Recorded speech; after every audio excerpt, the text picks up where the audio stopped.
I know who I am. When we are finished with you, you'll no longer be yourself.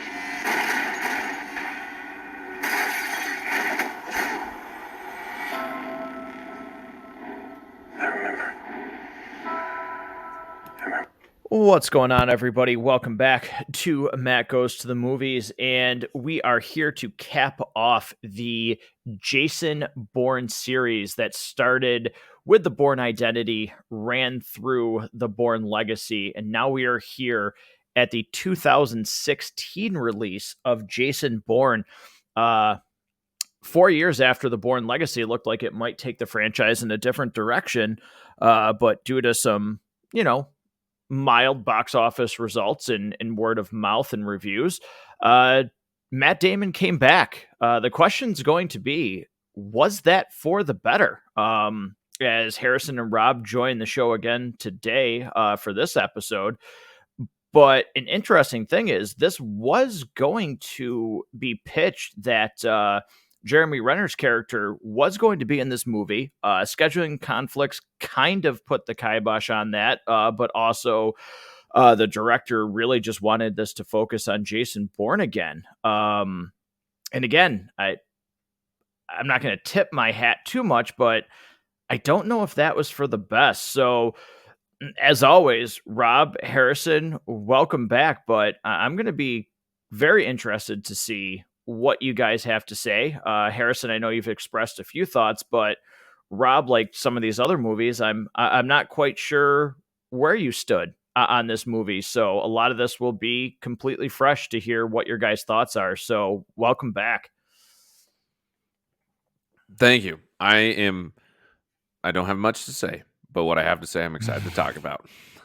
It's funny. We had, right before we hit record, we were sort of talking about this. I write a lot of notes, just stuff I want to make sure I remember.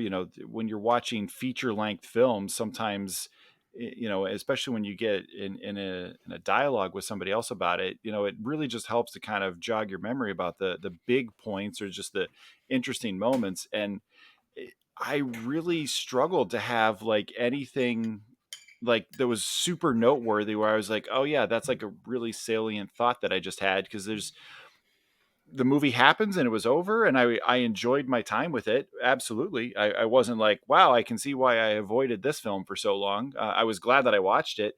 I don't know that this one will stick with me as long or be as appealing to rewatch as, say, the first three, or certainly maybe even the first four. I don't know. We'll see.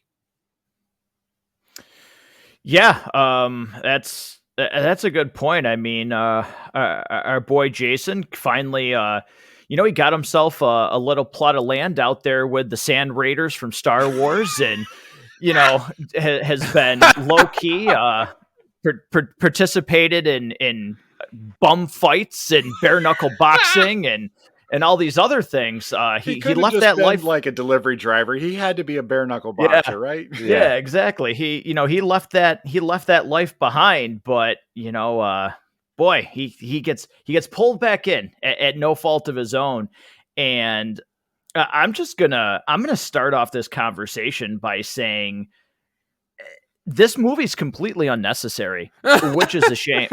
Which is a shame because I was so excited to get Jason Bourne back. And again, a lot of my thoughts were, listeners, if you've listened to the Bourne Legacy episode, a lot of my thoughts on when Jason Bourne was released was I wasn't particularly thrilled with the Bourne Legacy. I really wanted to see this character back and see what he was doing. And I should have just left it up to my imagination, and kind of wish the writers would have too, because this doesn't feel to me like a continuation. What this feels like to me is the third one remade.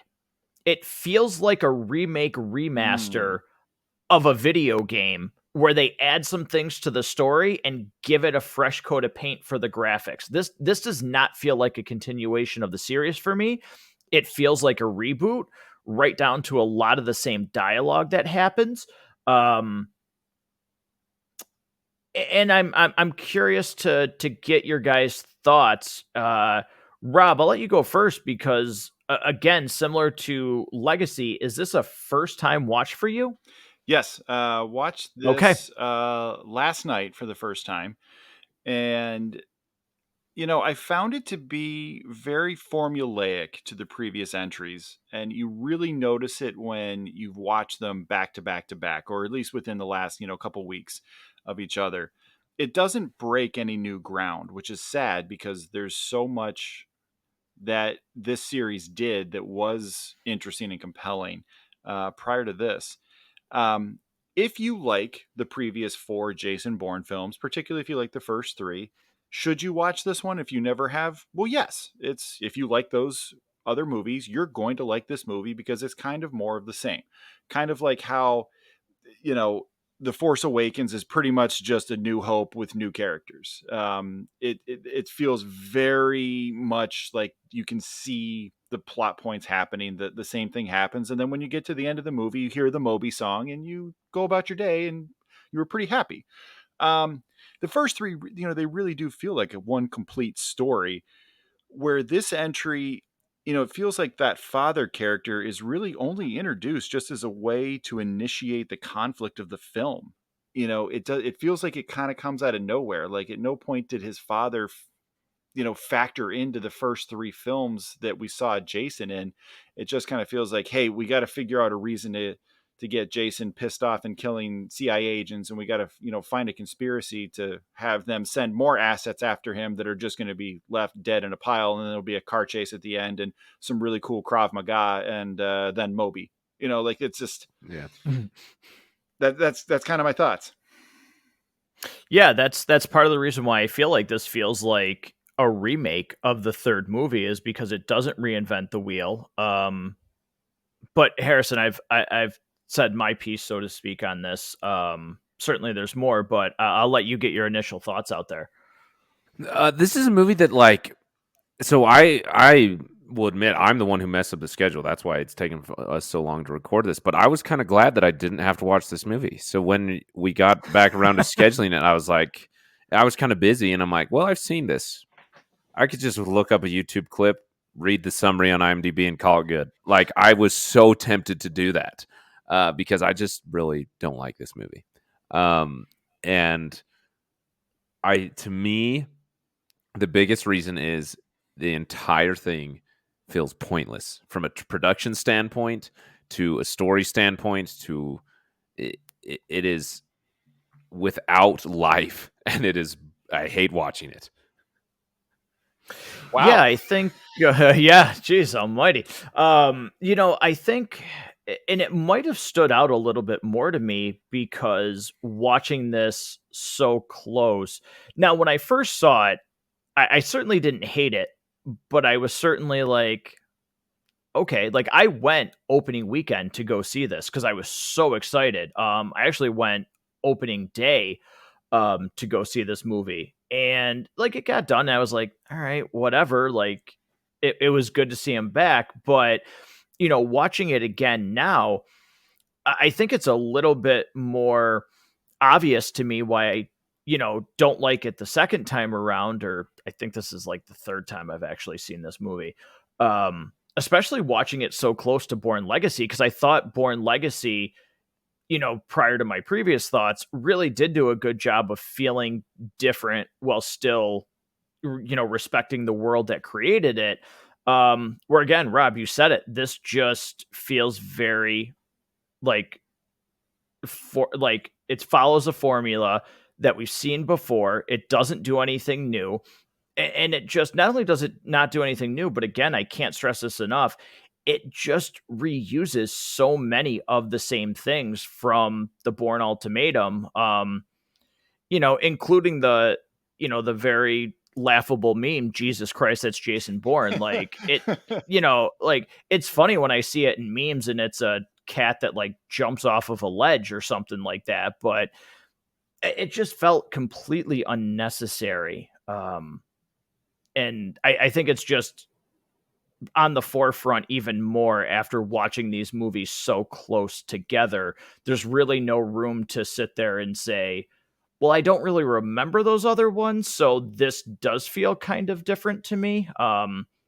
It just, for all intents purposes, I don't know, besides money, I don't know why this movie got made. The story and the premise in general are really just very weak in terms of things that, I think without spending like half an hour of the show discussing it, we could all come up with premises that we would have loved to have seen more for Mhm. this fifth film. And the obvious one they even discuss, her trying to recruit him back into the agency. Imagine Yeah. that.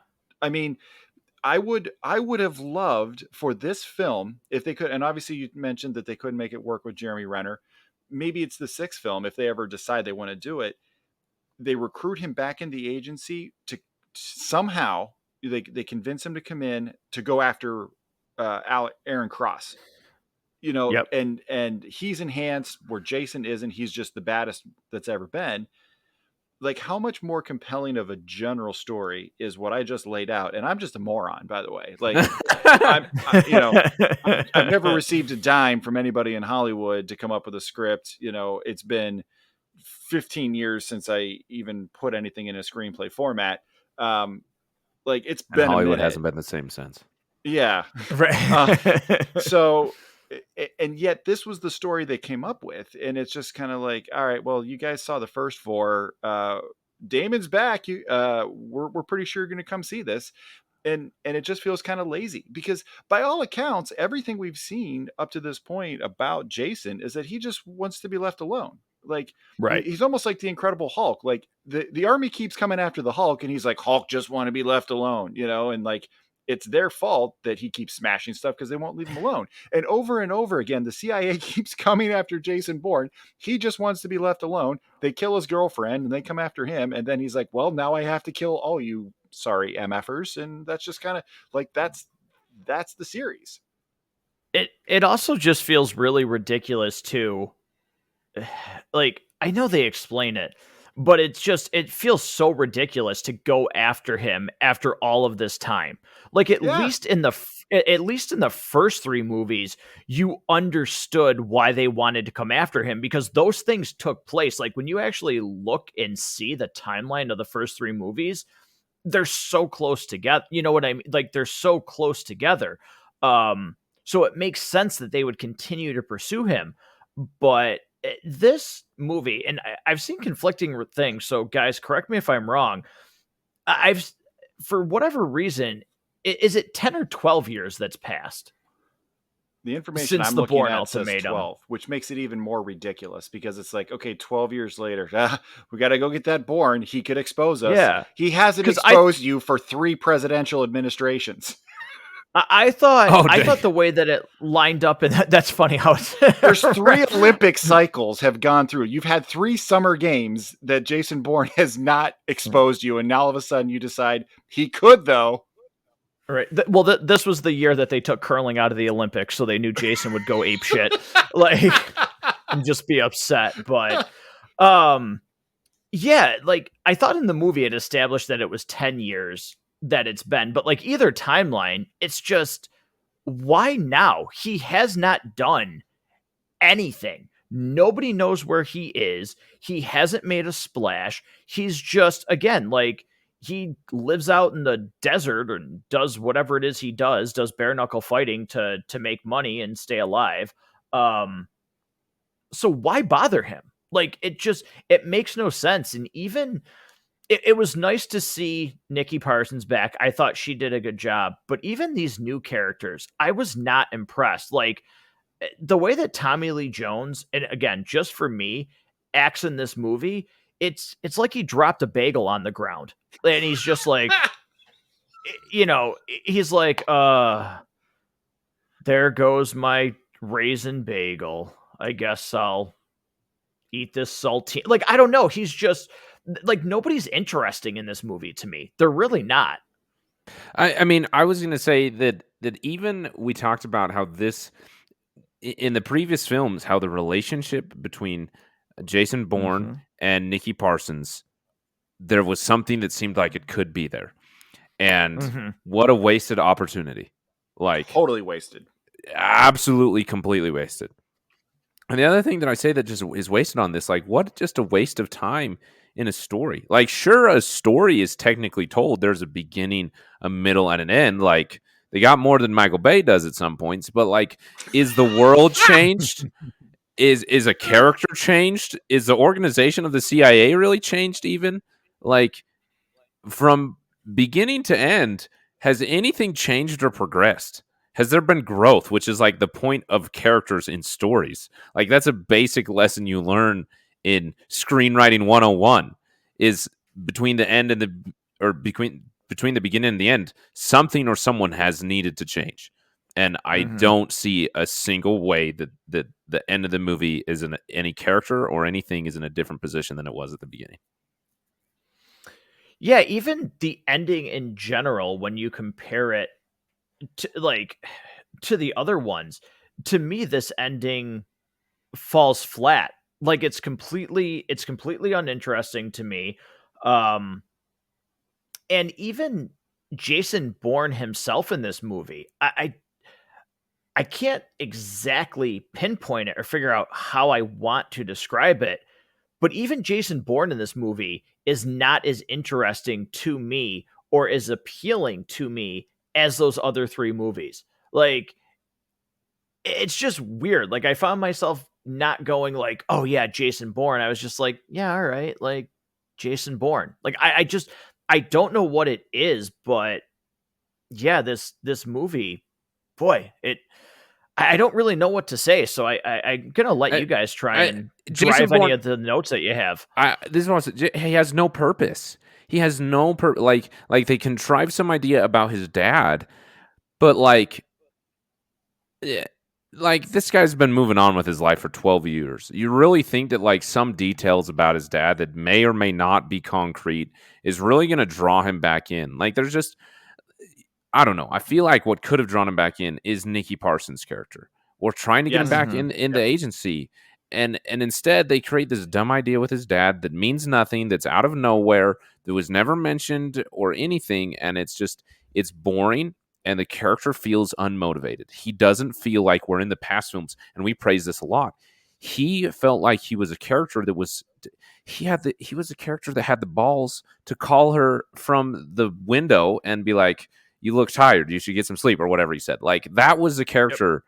And now it's just like some grungeled old man who's like, "Well, I'm just gonna open this door super fast and knock you out." Like, I don't know. Just his life in the movie seems purposeless, and it's like they try to mention that in addressing him as a character, but it's like, just because you call out the badness of your character motivation at this point doesn't make it better. And there's so many characters from the previous three, true Jason Bourne movies. Not discounting Legacy, but the films that we've seen with Jason in it. Other than Nikki, that's really the only one that carries through. And there's so many other things I would have liked to have seen, um, and just kind of see that progression happen. But yeah, the whole situation with Nikki, I wanted to know more about what was going on there, because there was some kind of relationship that was hinted at in the third film that I would have loved to have seen that explored more. That could have been the reason to draw him back in. But this is one of those things that, because these films to some extent are formulaic, even though the first four were much more entertaining. This one, you can literally see the paint by numbers as you're watching it. Like, when they're getting towards the final big set piece action scene, and the asset is dressed as a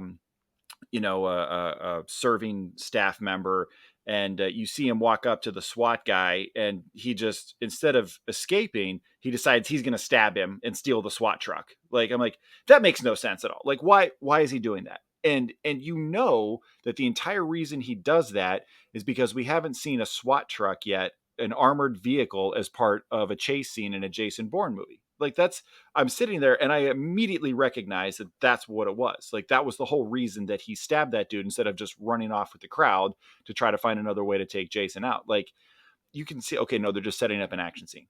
that's the whole reason. That's the entire reason that happened. Yeah, and it definitely felt like this one where we praised the kind of controlled nature of the first three movies. And, these movies aren't big, gigantic, like action set pieces. And not that this one had it, but it definitely felt, again, at least to me, that they didn't really have anything. So there were things that happened in this movie, Rob, like you just pointed out, that were, well, we need to do something different because we don't have anything. Like, we don't have anything else. So we kind of have to, like, we're under the mentality that, like, oh, well, bigger is better. And that was never what the first three movies were about. It was because, to me, they were so simple in a manner of speaking that made them so appealing. And we And don't even get Pamela Landy. Like, how much would we got her in the fourth film? I would have loved to have seen what happens with her, because that's somebody that Jason would have trusted, and exploring. He's still on the outside, but he's got a little bit of trust with her. Exploring where that could have gone would have been so much more compelling than what we got. And even when they do set up a cool action sequence, like they do, like, of course, it's an action movie. You got to set up your action sequences. Like, I'll give you grace for that. Like, yeah, we never have seen a SWAT armored vehicle in a chase scene in a Jason Bourne movie. What a cool idea. Like, genuinely, like, set that up right. That's a sweet, that could have been my favorite action scene ever. And you decide that nobody knows how to hold a camera still. And then make sure that when you edit, no scene gets longer than 2 seconds. If you can tell which way the car or the character's facing, you got to cut faster. And it's stupid. Like, they did so much stuff practically. There's this awesome, if anyone's ever seen them on YouTube, Corridor Crew, they did a Stuntman React, and they reacted to this. They did so much stuff practically on the strip. And if I remember right, there was a lot of scenes where they were filming it with the Charger that Matt Damon's driving, where they actually couldn't close down part of the strip. So they had like a stunt driver, and they're like, hey, be as careful as you can. Not all of these cars out here are stunt drivers. So be careful. Like, I don't know how real that is. I don't know if that's true. I don't even know if that's legal, but they said that in the reaction to it. And like, even that scene when the Charger is up on the SWAT car and it like crashes into the thing, like the split second that you get to see it, it looks awesome. So like, who decided it would be better to cut it up into pieces where you can't really tell what's going on? Like, do I really need you to micro cut scenes of Jason Bourne inside the car as it smashes down to the ground because it was plowed into a overhead neon light thing by a SWAT truck? No, I don't. Like, just let me watch it tumble to the ground, and that is enough. Microcut is the absolute way to describe it. It is just so choppy in this movie, more so than any other movie. But Rob, you said it towards the beginning, and maybe because they couldn't get him, there just seems to be so many more interesting premises that this movie could have gone with. Even without being able to get Jeremy Renner back, it just feels like, again, if you wanted to bring him back and they were still chasing him or something like that, you just because so many years had passed from the third movie to the fourth movie, it doesn't mean you have to make that in real time. You didn't have to make this 10 years later.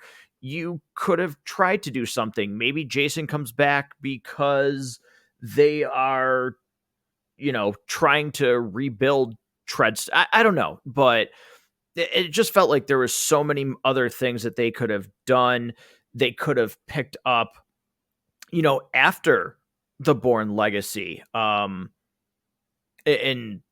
I don't know. It seems like there were so many more things that they could have done with this, but they just chose the easiest path. When it's almost like you imagine in a writer's room, you get a bunch of people together and say, hey guys, great news. Matt Damon has agreed to do another Jason Bourne. We've got the director he wants to work with. Let's come up with some ideas. What do you got? And they just sat around with like a big, Tim Hortons Take 10 of coffee, and they just plowed through story ideas, and they wrote a bunch of them on the whiteboard. and then somebody screwed up and went with the one that they wrote down as their 20th favorite storyline, and that's what they wrote the script around. Like, there's so many little things about it too that doesn't make sense. So why would a highly trained spy pick lines of work that would expose him in ways that would draw eyeballs on him? Like, I watch a lot of combat sports. Nobody just one shot somebody regularly. Like, you don't just like 2-punch combo knockout people regularly the way that he does in these bare knuckle fights. Like, that's a great way to get noticed. Like, that would be on YouTube immediately, and people would start figuring out, like, oh, hey, wait, there's Jason Bourne. Hey, what asset do we have in that country? Okay, he's on a plane and now he's going to get killed too. Like, that's just like, it just feels like he's smarter than that. And if that was the story they wanted to tell us, because the one thing I will say is both the way they show Bourne and Nicky, they both look like hell. They both look tired. They both look stressed. They both look like they're not happy. They're not, leading fulfilling lives. And what's interesting about that is, like, Julia Stiles and Matt Damon are like very attractive people. So to make them look as crappy as they were able to do, like, that's like, that's intentional. Give us a reason for that.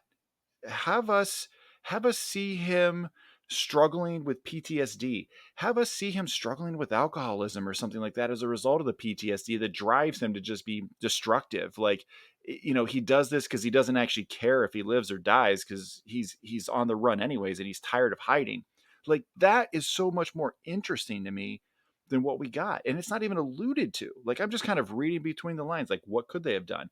Tell us that. Show us something about that. It makes more sense than what we got. Yeah, I think that's a good point. They did. I will certainly back that statement of they made these two characters just look like hell. But that could have been really interesting that, even though he walked away and they haven't pursued him, what kind of life does he have? And maybe that could have been the interesting story, with him actually really struggling, of whether or not, like, that could have been the weight of maybe he comes back to the program, because what else do I have? Like, he hasn't found purpose.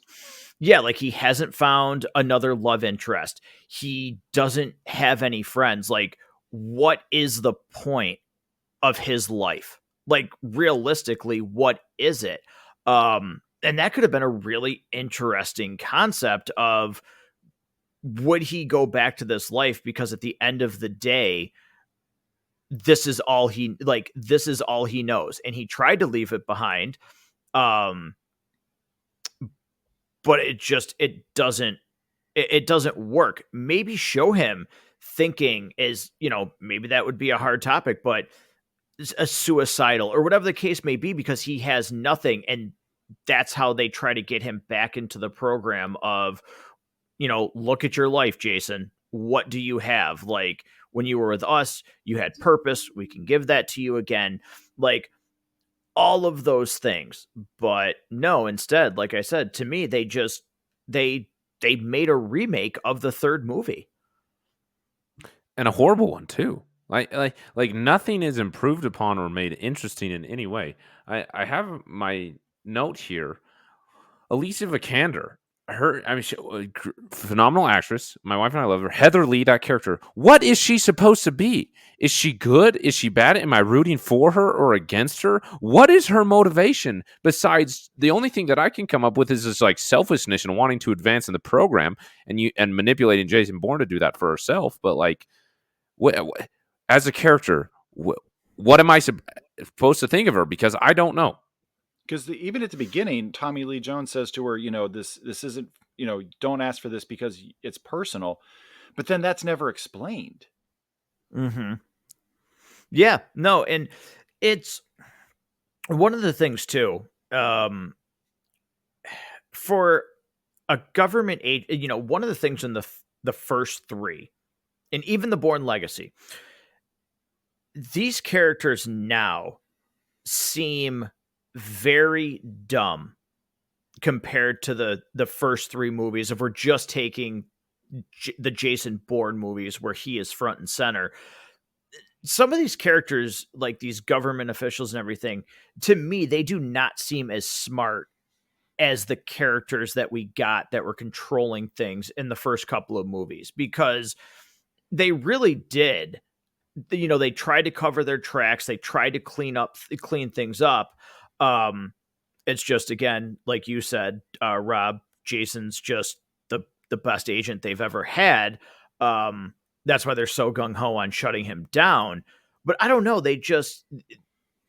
The characters going after Jason in this movie did not feel as smart and like wily as I thought they were portrayed in the first three movies.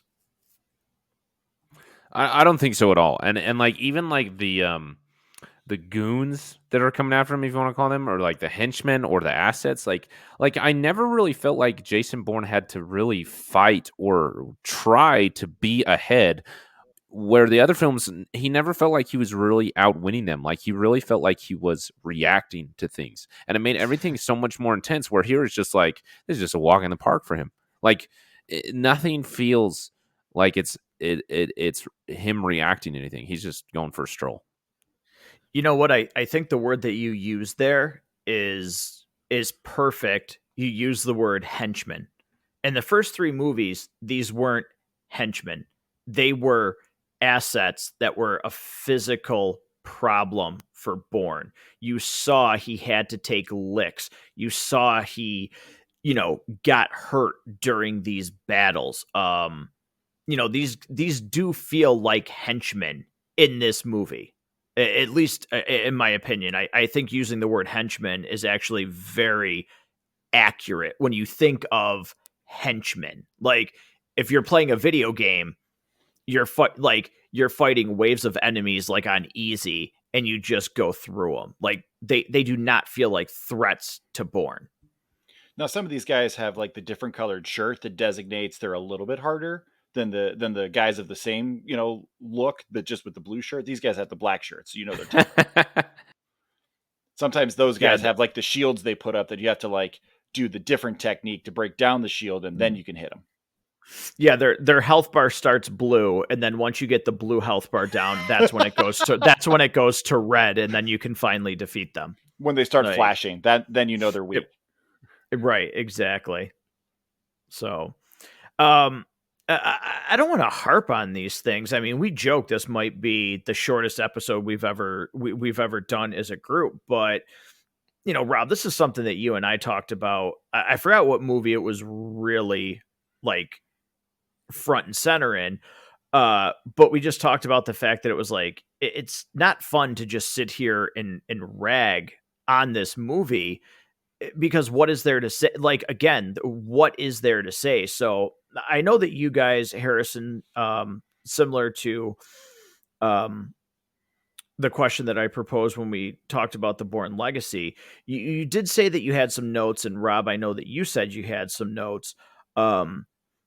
Is there anything in those notes that is plot related, or anything that we haven't touched on? Because as far as the plot goes, there's really nothing for me to talk about other than saying it's unnecessary, and I just don't understand why this movie was made. So I don't want to harp on that subject. So Harrison, I'll let you go first. Is there anything that you have written down that it expands on what we're saying here? Yeah, and it's that I thought, like, for a movie, the most modern Jason Bourne movie, I like that they were willing to have a lot of the movie and the conflict be about data and privacy and technology, and how that makes this entire discussion of surveillance and spying very different.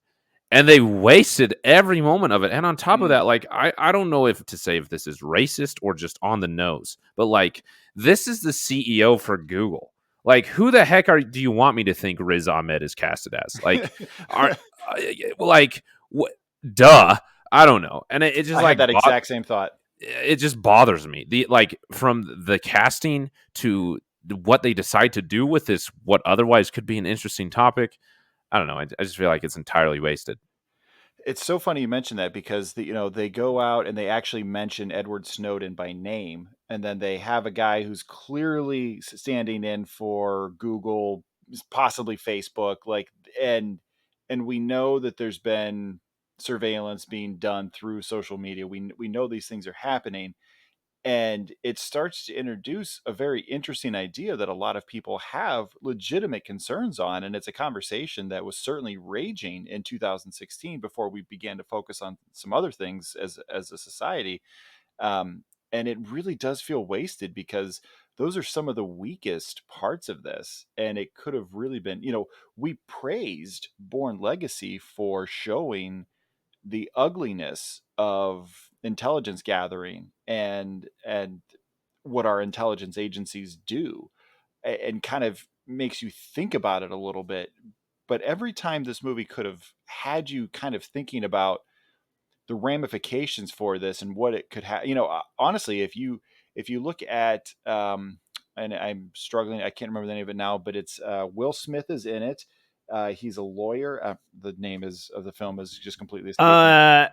Enemy of the State. Enemy of the State. Thank you. That movie nails that conversation so well in ways that this film, it starts to try to introduce the conversation and then immediately changes the subject. Now I feel like I'm actually going to go watch Enemy of the State. It's a better movie than this one. Yes, it is. It's actually a really good movie. Harrison, Fantastic. Have you ever seen that? I'm not going to get off on a complete separate topic, but haven't. But if you I just added it to my watch list. Yeah, I would watch that. That was really, really good. Oh yeah. I kind of forgot about that movie until you mentioned, like, hearing you say like what the movie was about. It was able to just kind of pop back into my memory. But yeah, that's just a really good point, is that there's little tiny snippets of things that you're like, ooh, okay, well, if you grab that, that's interesting. But instead you don't grab the branch that will hold your weight. You grab the twig that you just drop right down to the ground and break your arm. Like, that's what this movie does continuously. It reaches for something that will not support the weight that it's trying to hold. So, Rob, did you have anything in your notes that we haven't discussed? For as much as we've kind of dumped on this movie, I want to kind of point out something that I did like. And when Nicky and Jason meet at the riot that's going on, from the moment they meet there until she's shot for the second time, that's the kill shot, I really feel like the tension that is building is just very well done. It's kind of like a nonstop, like, just, okay, this is getting deeper. This is getting deeper. And it really does build there. And I feel like that segment of the movie, at least in that segment, is really fantastic storytelling and filmmaking. Probably one of the high points of this film for me. Even though some other parts of it really don't work well at all, that to me was really effective. And I do want to call out the last fight. I think is another just great example of the Bourne series use of just tight, brutal hand-to-hand combat that's based in reality and not fantasy fighting techniques. I mean, too often we see, flipping back kicks and, running off of walls and wire work. God, I hate wire work. Like, if you're not in a superhero movie or you're actually in the Matrix, do not ever use wire work in your action pieces. Ever, ever, ever. They're awful. I hate them. Almost as much as I hate lazy screenwriting. But it's grounded in reality. It's vicious. It's visceral. And I really enjoy it, even if it's physically impossible to snap somebody's neck with your bare hands. Go ahead and go to your chiropractor. You can go anytime you want, because there is no human being who's ever been alive, not even Arnold when he was at his Arnoldest, can actually break a person's neck by just turning their chin a little bit. Like that can't happen. I will second your thought on that scene with Nicky. That is, Very well done, and you got to give credit where credit's due. Again, that's a very well done scene.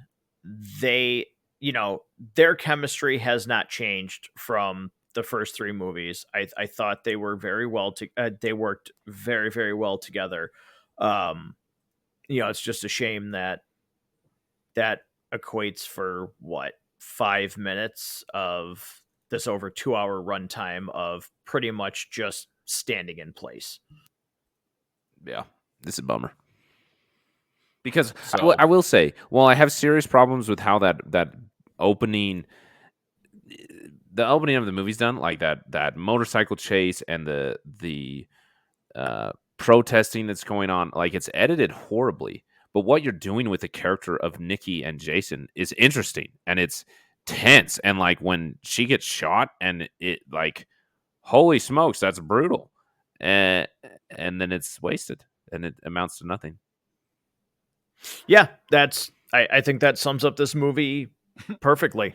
It just basically equates to nothing at the end of, the title screen comes up and the credits roll, and again, you just kind of go, all right, well, that was there. That's the best way I can sum up this movie, is it exists, which is a shame.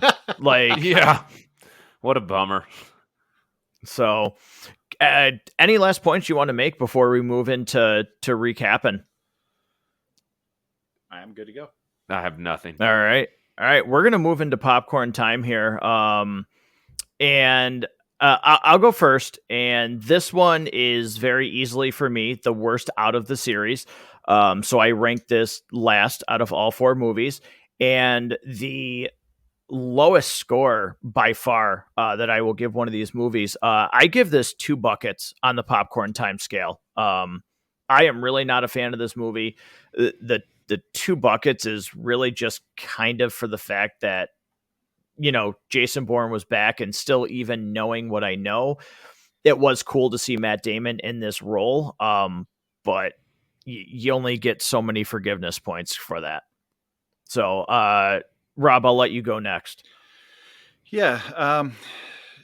So this is, I've seen it once now. And I'm going to, yeah, you made a movie. Great. It has a beginning, it has a middle, it has an end. There's characters, they come on, they say lines. There's VFX, it gets added a little bit. And then you roll credits and we get Moby.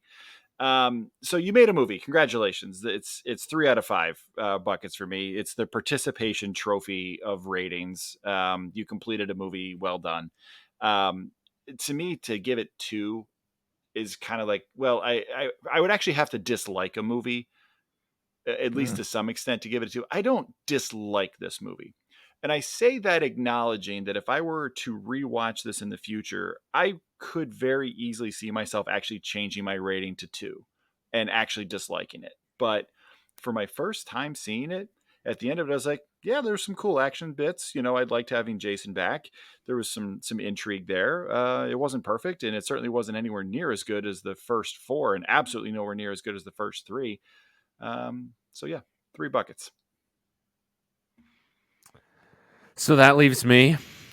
I don't even give it a bucket. I give it a small bag of popcorn. Wow. So you, way back when, you are not kidding that you do not like this movie. No, I hate this movie.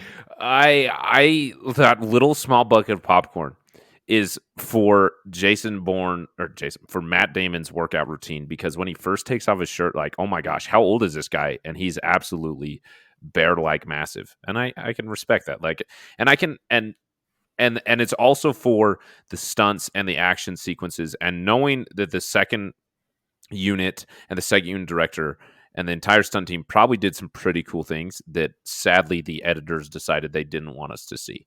And knowing that exists, that it happened, and that it was captured and was made, I can appreciate. But I do not like this movie. Like I just, there's nothing in the story that's worthwhile. It's totally wasted. It's a waste of a character, and it's a disappointment for the entire genre, because this is something really cool happening.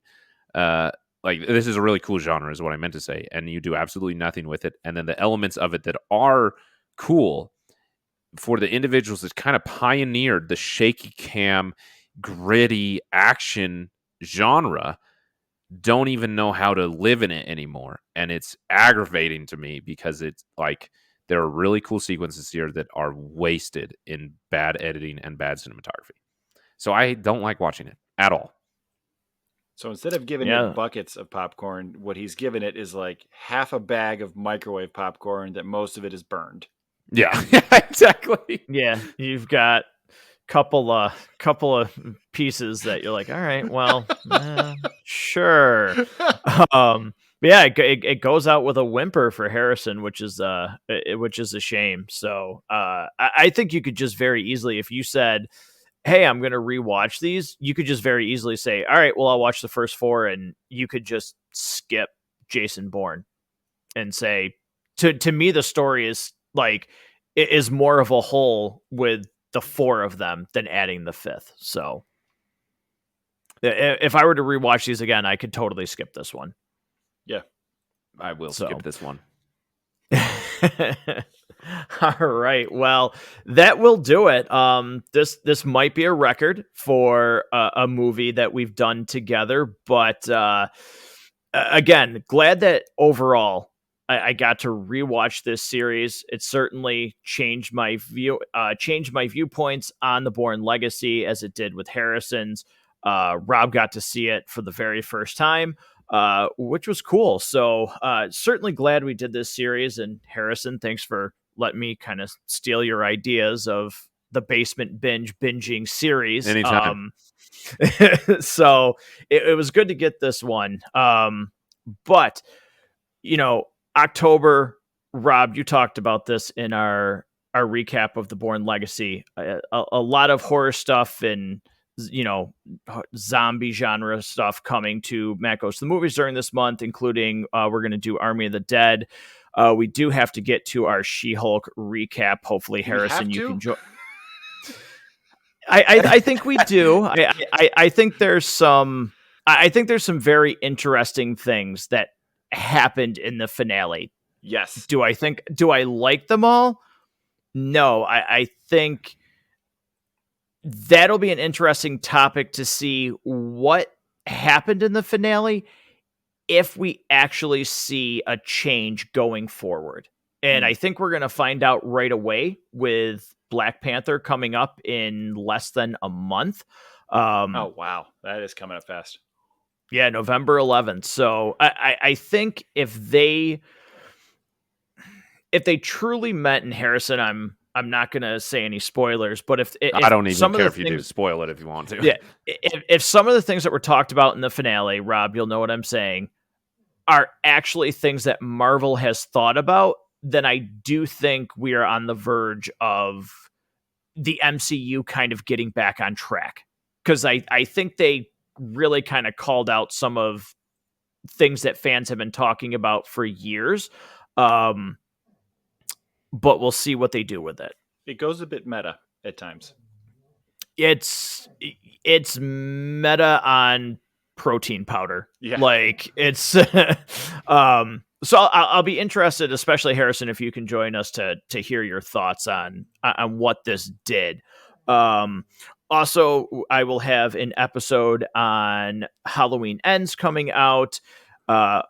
We might have coming up. I know there's been a lot of work involved, and it's much appreciated. We might be able to get a Resident Evil video review very soon to the show, which was a lot of fun. Rob is working on that for me, so I have no clue what I'm doing on those. So thank you to Rob for putting that piece together, which is really cool to do. So, Rob, I'm going to give you a chance to recap the show for us and let listeners know where they can go to interact with this show and the Basement Binge, because hopefully Harrison, his schedule is very busy, but he did say he's got some stuff coming with episodes that were done. So, Rob, take it away. Yeah. So you, the listener, Hi, how are you? Well, I hope you've enjoyed this episode. And if this is your first time here at Matt Goes to the Movies, thank you. If this is not your first time and you're a repeat subscriber, also thank you. And please tell a friend. Matt Goes to the Movies is easily the best movie-based podcast that you have not told your friends about yet. So go ahead and do that. Share it with a friend, because every time I'm on social media, sooner or later I'll scroll through and I always see people that are looking for recommendations on new stuff to listen to. So you, the listener, tell them Matt Goes to the Movies, and also tell them The Basement Binge. Great places to get some really awesome content. I know that really helps me. I've got about a 25-minute commute to work each way, and podcasts are a great way to make that commute seem like no time at all. So if you've enjoyed this, share it with a friend, please. And while you're at it, write the show an email, mgttmpodcast@gmail.com. Tell us your thoughts on this particular episode, the Bourne series as a whole, or any shows you would like to see in the future. MCU rankings, if you'd like. We talked a little bit about She-Hulk. It's a show that's dividing opinions. I've seen people praising it. I've seen people dumping on it, and everything in between. So if you've got thoughts on that, share it. Perhaps they will be discussed on our recap episode that's coming up. Halloween rankings. If you got Halloween rankings, or just scary movies in general, what's your favorites? They keep churning these things out year after year. They tend to be serialized. So if you've got any rankings you want to share, send them our way. You can also check out the show on Facebook, Instagram, TikTok, Friendster, MySpace. I don't think we got those last two yet. They might even still exist now that I think about it. But look for those in all those places and interact with the show, because it's really a lot of fun to hear what listeners have to say on what we're talking about here. Yeah, and I just want to add one thing there before we close out. If for any reason you're the kind of person, when you're trying to look for a podcast, the character of the person matters to you. If you're wondering about that, and you go to the Basement Binge, go listen to the Wreck-It Ralph episode. If character matters to you, go listen to that episode and tell me that Harrison is not a genuine good dude. It's an amazing episode. Very honest, very real, kind of peels back a curtain for listeners. And if you listen to that episode and you don't like the show and you don't want to listen to more, I would be absolutely shocked. Because it's an amazing episode and just shows you what kind of guy Harrison is. So I would start with that one if you're looking for something. Well, thank you. That is extremely kind. Well, definitely. So listeners, thank you so much, Rob, Harrison. So glad that we got to do this. I look forward to bringing a couple new episodes with you guys real soon. And listeners, we will see you real soon at Matt Goes to the Movies.